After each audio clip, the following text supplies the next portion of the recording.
préparation physique, c'est un vaste débat qui agite non seulement le volleyball, mais tous les sports d'une façon générale, et les sports collectifs en particulier, parce qu'en sport co, il y a une notion de jeu qui est très forte, et on a toujours un petit peu oublié le côté physique pour le côté technique, parce qu'il y a des gens qui sont naturellement doués avec un ballon. Dans ma carrière, la préparation physique a toujours été quelque chose de présent, puisque que ce soit à Grenoble ou que ce soit à Lyon, les entraîneurs ont toujours été un petit peu précurseurs, sans être de grands spécialistes de la préparation physique. C'était des gens qui étaient déjà sensibilisés par ça. Et ensuite, en 85-86, dans la grande période de l'équipe nationale, là, on a fait un entraînement physique très dur, avec 3 mois en particulier dans l'hiver 86, qui ont été axés uniquement sur la préparation physique. En revanche, un préparateur dédié n'est arrivé qu'en 89. Et là, on a pu prendre en compte toute la dimension de la préparation physique. C'est bien entendu la préparation à la compétition, mais c'est aussi tout ce qui est récupération et tout ce qui est prévention. Parce que je considère que c'est l'élément fondamental qu'on avait complètement passé sous silence. Et pour les articulations et pour toutes les parties du corps qui sont très durement soumises à l'effort, je pense aux épaules, je pense aux genoux, je pense au dos, il y a des choses qui ont été faites et qui n'étaient pas faites auparavant.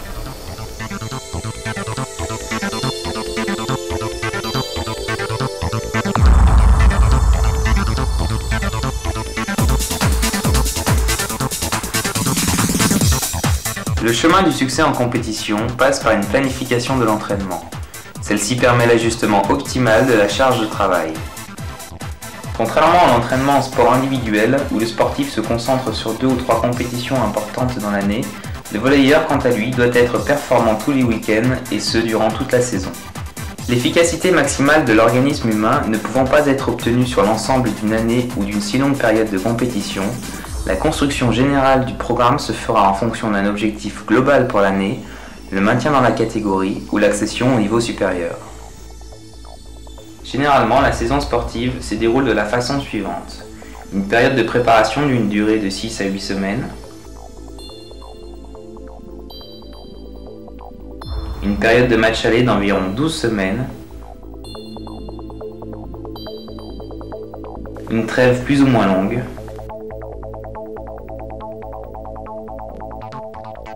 une période de match retour de la même durée que celle des matchs allés,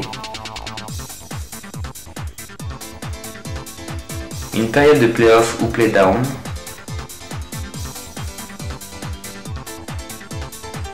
puis d'une période post-saison d'une durée de 6 à 8 semaines.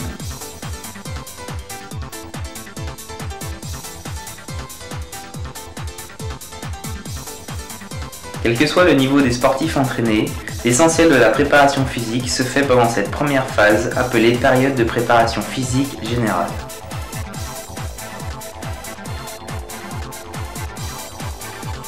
Pendant cette phase, 4 points sont inévitables. Le premier met l'accent sur le renforcement musculaire général avec des exercices de musculation choisis pour leur approche globale. Le développement harmonieux des différents groupes musculaires doivent se faire quel que soit le niveau des sportifs. L'équilibre musculaire est recherché grâce à des exercices sollicitant alternativement les muscles agonistes et antagonistes.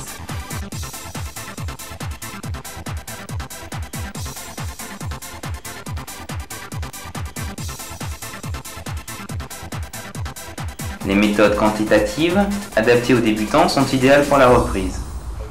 Ces méthodes sont efficaces sur le plan du développement musculaire, un peu moins sur le plan des facteurs nerveux. 6 à 12 séries de 5 à 10 répétitions en mobilisant des charges moyennes jusqu'à la fatigue est une bonne alternative pour le développement de la section musculaire.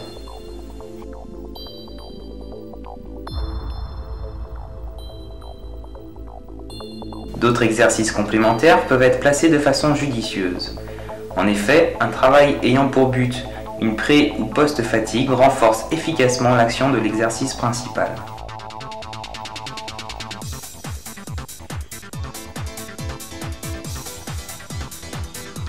Le deuxième point concerne l'aspect préventif du volleyeur. Les 5 zones sensibles du volleyeur, les chevilles, les genoux, les épaules, les doigts et le tronc, sont à renforcer par des exercices de type proprioceptif et spécifique. Est-ce que l'on peut considérer le volleyball comme un sport agressif ? Comme toute activité sportive, le volley-ball est agressif pour les articulations les plus souvent sollicitées par sa pratique. Il existe des accidents aigus qui touchent surtout la cheville et les doigts.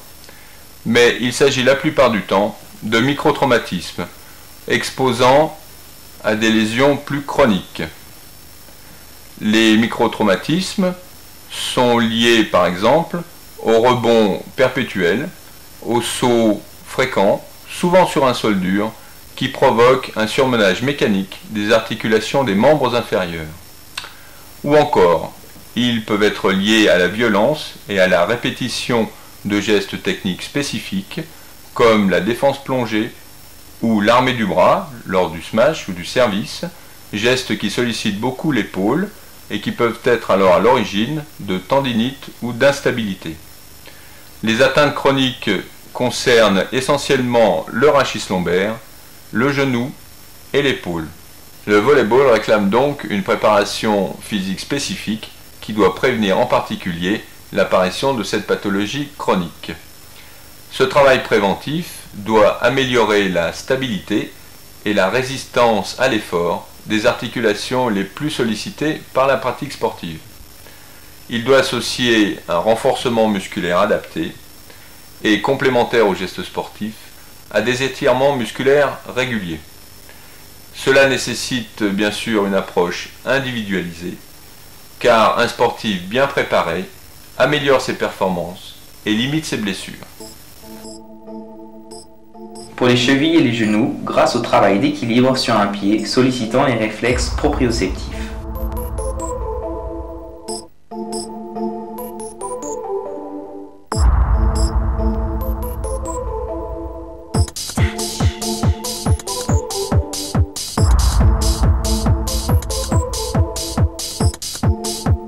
Pour l'épaule, par un travail dans les 3 dimensions avec élastique, ballon ou haltère légère favorisant la fixation de l'épaule.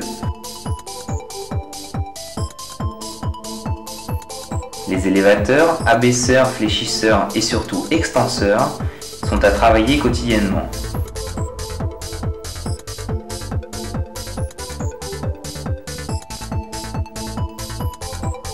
Pour les doigts, par un renforcement spécifique avec ou sans matériel.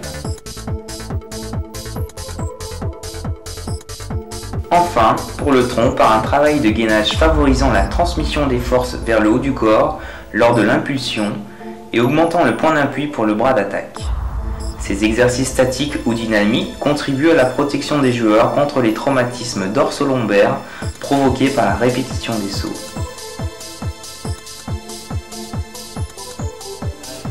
Cependant, ce travail ne peut être entièrement bénéfique que dans la mesure où chaque chaîne musculaire a été préalablement allongée à leur longueur normale.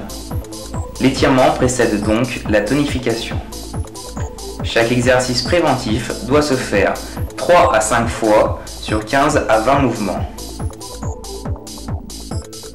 Le préparateur physique est l'intermédiaire indispensable entre l'entraîneur et l'équipe médicale. Cette collaboration est fondamentale pour évaluer le travail musculaire complémentaire, mais aussi pour accompagner éventuellement le sportif blessé jusqu'à la reprise de la compétition. Le 3e point, certainement le moins évident, concerne le développement de la filière aérobie. En effet, le volley-ball moderne, avec la règle de la marque continue, est composé d'efforts intermittents irréguliers, de courte durée et de grande intensité répartis sur une assez longue période. Ce sport fait essentiellement appel au processus anaérobie alactique, à un degré moindre au processus anaérobie lactique et seulement pour 10 à 20% au processus aérobie. L'utilité d'une bonne base aérobie n'est donc pas forcément évidente. Cependant, un bon développement aérobie est un excellent moyen pour prévenir la fatigue. L'évaluation de la PMA, puissance maximale aérobie, se fera avec des tests plutôt triangulaires et progressifs, permettant ainsi de déterminer les allures de course de chaque joueur. Il existe 3 types de travail sollicitant la filière aérobie. Le travail continu, le travail fractionné et le travail intermittent. Cette alternance de travail et de repos relatif est la plus adaptée. Elle doit se faire de façon astucieuse afin de solliciter intensément les muscles et le système aérobie sans mettre en jeu notablement la glycolyse anaérobie. On distingue 3 types d'exercices intermittents. Des exercices généraux n'ayant pas de rapport particulier avec le volley-ball. Des exercices orientés vers la pratique utilisant des composantes de l'action spécifique.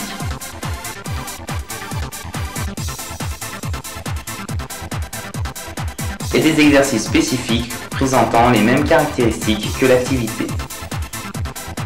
Tous ces exercices sont conçus sur des bases proches des caractéristiques bioénergétiques du volley-ball, c'est-à-dire d'une durée de 10 à 30 secondes, entrecoupées de repos sensiblement identiques. 3 à 6 exercices de 6 à 8 minutes pour une durée totale de 30 à 50 minutes semble être une bonne alternative pour développer la PMA. 3 séances par semaine pendant 3 semaines est la quantité minimale pour obtenir une progression visible. L'augmentation de la force et des potentialités aérobies ne sont d'ailleurs pas contradictoires.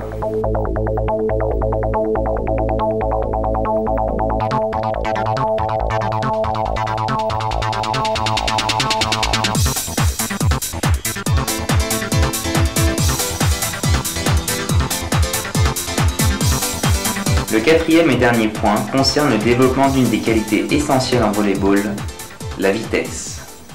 La vitesse, c'est la qualité physique de base dans le volley-ball moderne. Elle est composée de 2 parties distinctes, tout aussi importantes l'une que l'autre. D'une part, la vitesse de mouvement, qui permet d'être rapide dans toutes les actions spécifiques du volley-ball. Elle nécessite une grande puissance musculaire. D'autre part, la vitesse de réaction, celle qui, par exemple, permet d'être vite dans les actions de défense. Elle nécessite une grande capacité d'anticipation et une forte possibilité de lecture de jeu. Ces 2 formes de la vitesse sont totalement indissociables. On pourra développer la vitesse par des exercices intenses, variés et de courte durée.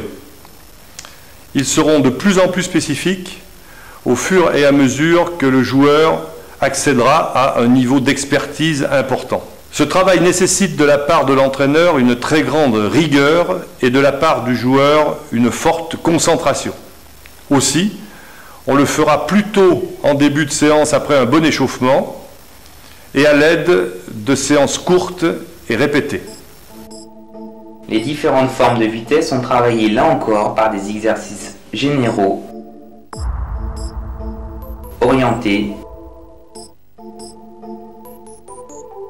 et spécifiques.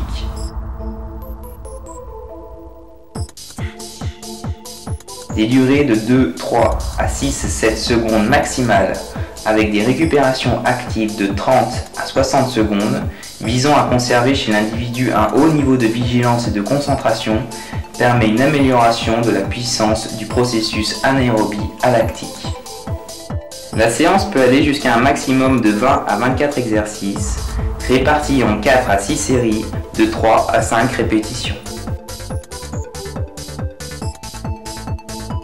À l'arrivée des premiers matchs, la préparation physique s'intensifie.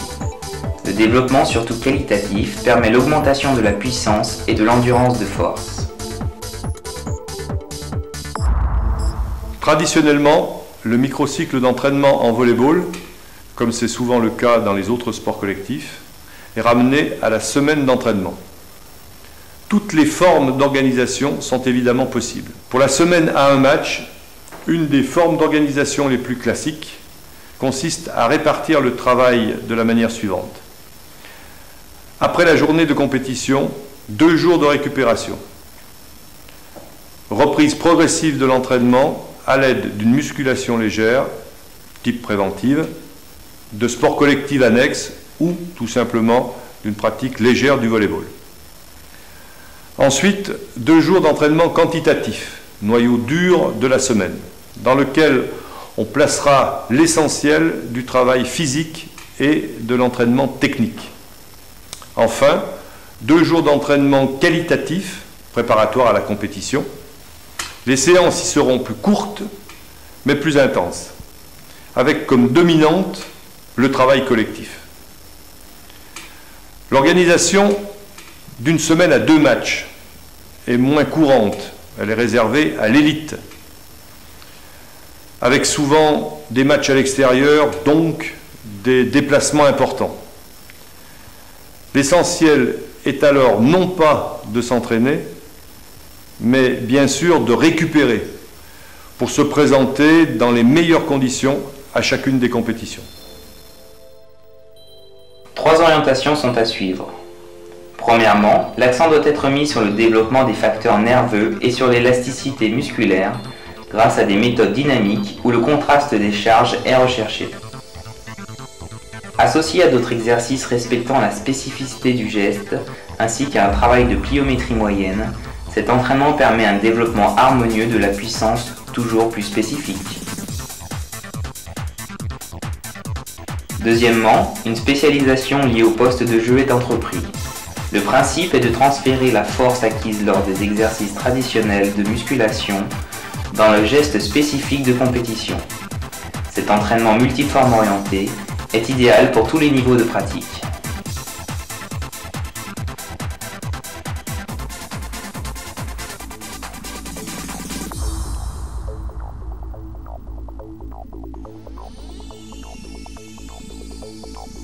Enfin, les différentes formes de vitesse sont travaillées. Si l'endurance de vitesse prend une place prédominante en période de préparation, la vitesse de réaction et de mouvement se travaillera surtout en période de compétition. Pendant la période de trêve, un rappel aérobie peut se faire par l'intermédiaire d'un travail de pliométrie légère. Les bondissements divers en cuisse, avec flexion plus ou moins prononcée, ou en pied, avec verrouillage des genoux de façon variée, permettent aussi un rappel de force efficace. Attention tout de même au problème de la quantification et de la planification en matière de pliométrie même légère, car le volley-ball étant un sport agressif, la recherche d'une certaine intégrité articulaire est indispensable. À l'approche des phases finales, le perfectionnement extrême des qualités physiques et l'exploitation optimum et spécifique des potentiels sont de vigueur. Les sollicitations extrêmes que vont subir les joueurs lors de l'entraînement ne peuvent se faire que si les étapes précédentes ont permis une progression nécessaire permettant l'acceptation du corps à cette charge de travail. 3 points sont là encore indissociables. Tout d'abord, le développement de la force maximale. Il s'effectue avec des charges permettant 3 à 5 répétitions maximales, agissant ainsi sur les facteurs nerveux. Puis, le développement de la force explosive qui se fait avec des exercices de lancer de medicine ball ou de saut et qui peuvent être exécutés en alternance avec des exercices de musculation de charge maximale ou submaximale.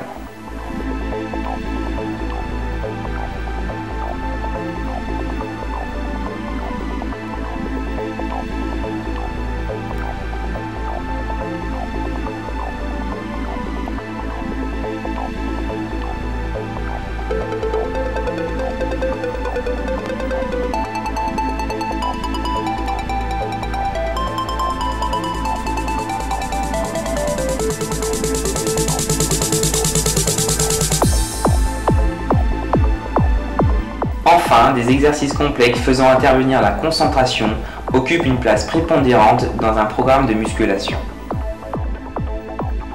La qualité du travail est constamment recherchée. Il faut sauter plus haut, frapper plus fort, courir plus vite. Entre la fin de la saison précédente et le début de la saison suivante, il s'écoule en général 2 à 4 mois en fonction du niveau de pratique. Cette période est très souvent mal considérée dans la planification d'entraînement en volley-ball. Il serait ennuyeux pour le joueur de volley-ball qu'il perde le bénéfice de ses acquis physiques parce qu'il ne conserverait pas un niveau d'activité sportive suffisant. Mais plus encore, il serait dommage pour lui qu'il ne profite pas de cette période sans contrainte hebdomadaire de compétition pour renforcer ses points faibles. La force, la vitesse, l'endurance, etc. Il est donc conseillé de consacrer 6 à 8 semaines à un travail physique approprié, agrémenté d'une pratique sportive annexe, le volleyball bien sûr, mais aussi d'autres sports collectifs, le badminton, le tennis, etc. Et ensuite de prendre des vacances bien méritées, des vacances actives bien sûr. En cette période, tout est possible. L'individualisation du travail en fonction des lacunes de chacun peut se faire sans avoir peur d'épuiser le joueur pour les matchs du week-end. En fin de saison, un bilan général s'impose. L'analyse des réussites et des échecs annuels permet un réajustement optimal pour la saison suivante.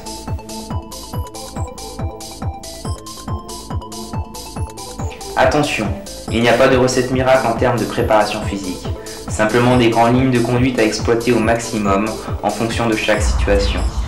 C'est toujours au préparateur physique de s'adapter.